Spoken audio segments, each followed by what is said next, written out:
Здравствуйте, дорогие подписчики и гости моего канала. Продолжаем тему прилагательные. Сегодня у нас прилагательные, которые показывают свойства.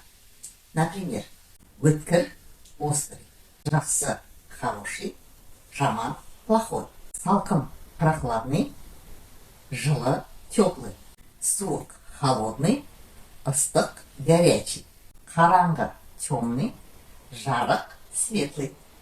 Ауыр – тяжелый, жеңіл – легкий. Оңай – легкий, қиын – трудный. Таза – чистый, кір или лас – грязный. Прилагательные ауыр и жеңіл мы в основном используем, когда показываем вес предмета. Например, ауыр – чемодан, жеңіл – сумки. Давайте посмотрим еще пример. Шахтада істеймін, жұмыс қиын. Работаю на шахте, работа тяжелая. Мына есеп оңай екен.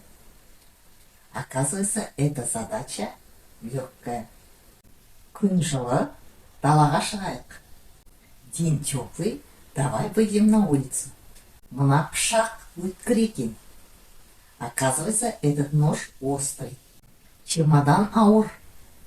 Мына сумкені ал. Чемодан тяжелый. Возьми эту сумку. Ыстық шай ішейік. Давай попьем горячий чай. Қараңғы жермен жүрме. Не ходи, где темно. И дословно, не ходи по темным местам. На этом мы сегодняшний урок завершаем. А в следующий раз у нас будут другие прилагательные. Поэтому не пропускайте уроки, подписывайтесь на канал и до следующей встречи.